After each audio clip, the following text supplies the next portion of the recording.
Olá, queridos! Aqui é a professora Evelyn Chambarelli e hoje nós iremos dar início à 11ª semana, onde abordaremos sobre morfossintaxe, ou melhor, sobre a morfologia. Hoje nós iremos falar sobre as classes gramaticais, todos os tipos de classes gramaticais e vamos dar maior ênfase ao verbo, para que possamos aprender a estabelecer a relação dos tempos verbais na oração, certo?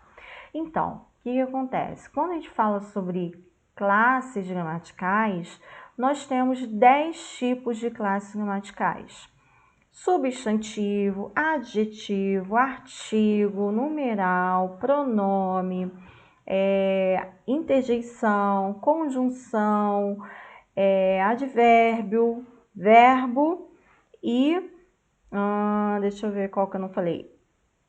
Falei todos. Interjeição, certo? Vamos lá, vamos fazer a divisão da seguinte forma.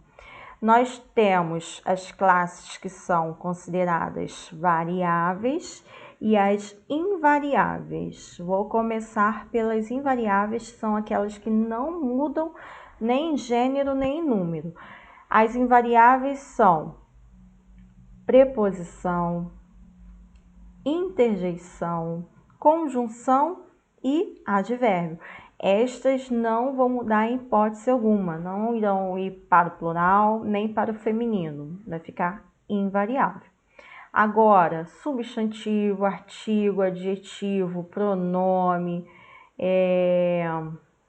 numeral e verbo irão flexionar em gênero ou em número, certo? E qual a função de cada uma delas? O substantivo ele nomeia seres em gerais, sentimentos, sensações, conceitos, entre outros. Já o artigo ele serve para determinar ou indeterminar. Nós temos artigo definido, que é o a, e o artigo indefinido, que é uma. E nós temos os adjetivos, que são aquelas classes gramaticais que servem para caracterizar, para determinar, para especificar o substantivo ao qual ele acompanha, certo? E o pronome é aquela classe gramatical que serve para substituir ou acompanhar o substantivo ao qual ele se refere. Preposição serve para ligar uma palavra a outra, ou seja, estabelecer relação entre elas. Conjunção, palavra que liga orações, estabelece entre elas uma relação de coordenação ou subordinação. Nós iremos aprender isso mais à frente. Interjeição é uma classe gramatical especial, ou seja, é uma palavra ou expressão que expressa ou evoca, né, sentimentos, emoções. Quando eu falo assim, nossa, são essas classes gramaticais. Verbo, palavra que expressa ações ou estado. Este é o que nós vamos abordar, o verbo. Advérbio, palavra que acompanha verbo, adjetivo ou outro advérbio, modificando-os. E numeral, expressa a quantidade de frações, multiplicativos, ordem e assim sucessivamente. Bom, aqui nós temos algumas classes gramaticais, que é o substantivo, que eu coloquei. Eu coloquei para vocês quais são as classes gramaticais variáveis. Substantivo é a palavra nuclear, que nomeia os seres, abelha, mulher, mel, amor, ambição, Deus, anjo, bondade. E aí, dentro desse grupo de substantivo, nós temos substantivos simples, compostos. Simples quando tem apenas um núcleo, composto quando tem mais de um radical. Coletivo, quando tem uma única palavra que representa um conjunto, quando eu tenho assim, arquipélago, de ilhas, certo? Palavras compostas, exemplo, beija-flor, passatempo, são dois núcleos, ou seja, dois radicais. Nós temos também o substantivo concreto e o substantivo abstrato. O substantivo concreto é aquele que não depende de nenhum ser para ter existência. Ele por si só já existe, sendo ele real ou fictício. Por exemplo, quando eu falo assim, fada. Fada, quando eu falei fada, vocês já imaginaram como é que poderia ser uma fada. Eu não precisei falar fada do dente, eu não precisei falar fada da florzinha, nada disso. Já o substantivo abstrato, ele depende de um outro ser para ter existência. Por exemplo, amor. Vocês conseguem mensurar qual é o tipo de amor que nós temos? Não. Então, se eu falasse assim, amor de mãe, vocês conseguiriam, certo? Então, esse é o substantivo abstrato, ele depende de um outro ser para ter existência, certo? Geralmente está relacionado a sentimentos, emoções, por exemplo, ódio, amor, beleza, enfim. Então, ali, ó, abelha. Abelha é um substantivo simples, comum e concreto, porque existe, né? E não depende de um outro ser para ter existência. Mulher também, mel também, amor. Amor é um substantivo simples, porém abstrato, porque eu preciso de uma outra palavra para ter a existência do amor. Amor de mãe, amor de pai, por aí vai. E ambição. Ambição sobre ou ambição de alguma coisa. Eu preciso ambição de conquistar a casa própria, ambição de comprar um carro. Eu preciso de um outro termo para ter existência. Então eu tenho um substantivo aí abstrato. Deus, embora algumas pessoas sejam descrentes ou não acreditem, Deus, quando a gente imagina, ele é um ser supremo. Então, você não precisa de falar Deus da lua, Deus do sol, para identificar que Deus é esse. Então, Deus, ele é concreto, certo? Anjo. Anjo, eu preciso falar anjo da asa quebrada, anjo de duas asas? Não. Você consegue identificar. Então, esse anjo, ele é um substantivo concreto. Bondade. Bondade é sentimento, então é substantivo abstrato. Você depende de outro ser para ter existência. Bondade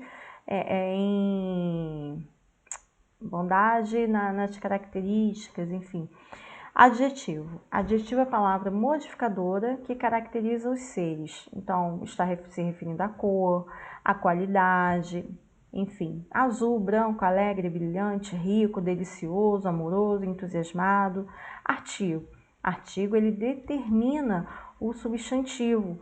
E ele também pode transformar qualquer palavra que não seja substantivo em substantivo. É o que nós chamamos de palavra substantivada. Por exemplo, quando eu falo assim, ele disse o sim no casamento para a noiva. O sim, sim eu sei que é um advérbio de afirmação.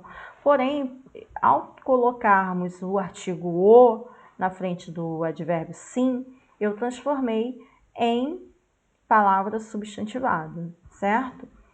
Pronome é a palavra que determina ou representa um nome, ou seja, ele acompanha ou substitui. Eu, leis, meu, aquele, tudo e quem. Eu é o pronome pessoal do caso reto, que indica o sujeito da ação. Eu, tu, ele. Leis é um pronome oblíquo, que indica o objeto direto, o complemento verbal. Se refere a eles. Meu é um pronome possessivo, meu. Aquele é um pronome demonstrativo. Tudo é um pronome indefinido, onde eu não consigo determinar a quantificação desse meu tudo. Quem é um pronome interrogativo, certo? Numeral, palavra que determina, indicando quantidade, ordem, fração ou múltiplo de algo. 3, oitavo, 1/1000º, quádruplo, certo? E nós vamos agora falar sobre o verbo. O verbo é a palavra nuclear que indica ação, estado, processo, duração, certo? Sou, amarei, beberemos, cantarás, continuar viajando. Então aqui, sou, presente, amarei, futuro, beberemos, futuro. Cantarás, futuro, algo que eu não sei se vai acontecer, mas é algo que eu pretendo fazer quando chegar o tempo certo. Classes invariáveis, ou seja, não alteram nem feminino, nem gênero, feminino e masculino, nem número, plural. Nós temos a preposição, ó, a, ante, até, de, com, em, para, sobre. Nós temos também a conjunção, que é aquela que transita unindo orações ou sintagmas. Ou, e, porque, portanto, embora, quando, como. Advérbio, a palavra modificadora que indica circunstância. Amanhã, de tempo, demasiadamente, de intensidade, absolutamente, de certeza, aqui, lugar, provavelmente de dúvida, certamente, certeza. Interjeição é a palavra que exprime um sentimento, um alerta, um estímulo, uma ordem. Coragem, credo, puxa, cuidado, barbaridade, caramba e oba, certo? E vamos agora entrar em verbos. Quando a gente fala sobre os modos, nós temos 3 modos. Modo indicativo, aquele que indica certeza de que aconteceu ou acontecerá algo. Modo subjuntivo é aquele que indica probabilidade, incerteza, dúvida, desejo, intenção, intencionalidade, porém eu não tenho certeza, certo? E o modo imperativo é aquele que exprime ordem, conselho ou uma vontade. Vamos ver aí o exemplo. No modo indicativo, que é aquele que estabelece a certeza do falante, nós temos aí, ando a cavalo diariamente. Eu tenho certeza que eu ando. Ele trabalhou ontem, ou seja, eu tenho certeza, uma ação acabada, eu não tenho dúvidas de que ele trabalhou. Ele está em casa, ou ela está em casa, certeza. Nós iremos amanhã, é um futuro, porém é um futuro certo. Modo subjuntivo, indica incerteza. Olha o exemplo, espero que voltes logo, eu não tenho certeza. Se eu trabalhasse, tudo seria mais fácil. Quando eu partir, é o futuro do subjuntivo. E o modo imperativo, eu tenho como exemplo, façam todo o exercício. Faça isto agora. Não mexam nos cadernos, certo? Sendo que cada tempo verbal possui um valor, possui uma indicação. E no presente, nós temos aí um processo passado que foi não totalmente concluído e nós chamamos de presente histórico ou presente um processo passado. Exemplo, as crianças cantavam durante o evento. O imperfeito... Ai, gente... Eu esqueci de colocar o presente. Mas eu vou enviar para vocês. O que acontece? No presente, nós temos um presente histórico. É quando eu falo assim, Pedro Álvares Cabral chega em 1500 ao Brasil. Ou seja, chega não, ele chegou, certo? Esse é o tipo de presente que é um presente histórico, certo? E aí nós temos os tipos dos pretéritos. Pretéritos nós classificamos em 3 tipos: pretérito perfeito, pretérito imperfeito e o pretérito mais que perfeito.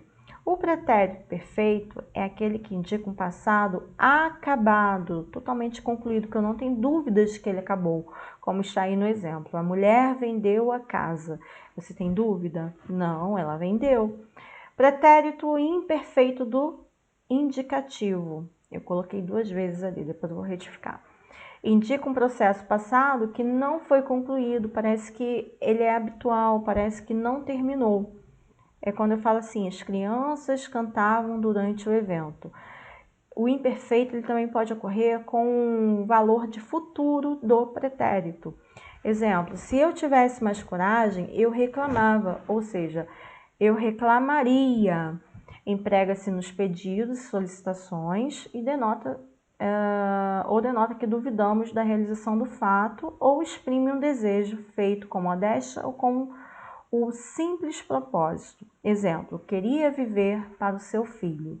É como se ele explicasse o desejo da vida. Ou seja, queria, certo? Pretérito mais que perfeito, agora aqui embaixo. Esse tempo, ele é um tempo passado, anterior a outro tempo passado. Ele vai sempre terminar na desinência modo temporal ra, certo? E vai ter essa relação com outro tempo no passado. Por exemplo, quando eu falo assim, o policial chegou quando os ladrões já haviam saído ou saíra. Neste caso, eu tive um passado anterior que me remeteu a outra ação passada. Então, indica um processo passado anterior ao outro também passado. O aluno estivera dias antes com o professor. Pode ocorrer com o valor do futuro do pretérito ou valor do imperfeito subjuntivo, mas fizera ou faria se não fora, ou seja, se não fosse tão pouco tempo de que dispunha. Pode ocorrer em orações optativas, é aquela que eu não tenho certeza se vai acontecer ou não. Ou seja, exprime em desejo. Quem me dera ser rica, né? Que delícia seria a todos nós.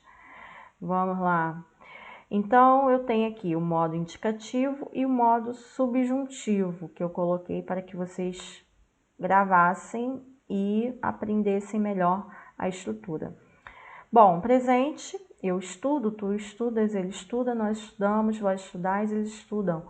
Pretérito imperfeito, olha, se o verbo for de primeira conjugação, a desinência vai ser sempre em vá. Então, por exemplo, estudar, eu estudava, amar, eu amava, cantar, eu cantava.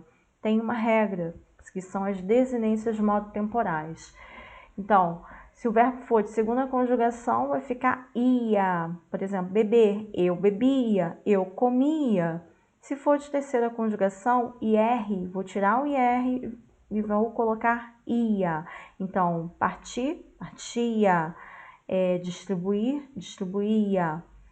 E o pretérito perfeito, que é o passado acabado, concluído, eu não tenho dúvidas de que acabou. Eu estudei, tu estudaste, ele estudou, nós estudamos, vós estudastes, eles estudaram. Pretérito mais que perfeito é aquele que termina em gra. Eu estudara, tu estudaras, ele estudara, nós estudáramos, vós estudares e eles estudaram. Este tempo ele é um tempo passado, anterior a outra ação passada. Pretérito é futuro do presente e futuro do pretérito. O futuro do presente, ele vai ter sempre as desinências modo-temporais em ei, as, a, emos, eis e ão. Eu estudarei, tu estudarás, ele estudará, nós estudaremos, vós estudareis e eles estudarão. Se o verbo for de segunda conjugação, como é que vai ficar, professora? Comer, eu comerei, tu comerás, ele comerá, nós comeremos, vós comereis, eles comerão. Futuro do pretérito. Estudaria, vai sempre terminar em ia, ou iria. Eu comeria, eu partiria, eu estudaria e assim sucessivamente. Já o modo subjuntivo, eu tenho três tipos: o presente, o pretérito imperfeito e o futuro. No presente, quando vocês forem conjugar, vocês irão conjugar com a partícula que. Então, por exemplo, amores, conjuguem o verbo cantar no presente do subjuntivo. Usem a partícula que eu cante. Porém, eu tenho uma regra. A regra é o seguinte: se o verbo terminar em AR, você vai tirar esse EAR e vai colocar E. Sempre E. Então, por exemplo, se eu falasse conjuguem o verbo amar, que eu ame. Conjuguem o verbo falar, que eu fale, certo? Se o verbo fosse de segunda conjugação, no modo subjuntivo do presente, também vai mudar. R muda para A. Então, beber, que eu beba. Comer, que eu coma. Se o verbo for de terceira conjugação, IR vai mudar para A. Partir, que eu parta. Distribuir, que eu distribua, certo? Já no pretérito imperfeito, vocês irão começar a conjugação com a partícula se, se, se. Se eu estudasse, se eu comesse, se eu viajasse. Vocês estão reparando? Sempre no finalzinho vai terminar com a desinência modo temporal SSE. Então, essa é também bem simples. Futuro é quando vocês conseguirem conjugar com a partícula quando. E vai ser considerado também um infinitivo pessoal, porque termina em R. Quando eu passar, quando eu falar, quando eu estudar, quando eu comer, quando eu partir. E aí você vai acrescentar as desinências de número pessoais de acordo com a pessoa do discurso. Por exemplo, quando eu estudar, quando tu estudareis, quando ele estudar, quando nós estudarmos, quando vós estudardeis e quando eles estudarem, certo? É só isso, meus amores. Fiquem com Deus e até a próxima. Não deixem de estudar, não deixem de realizar as tarefas.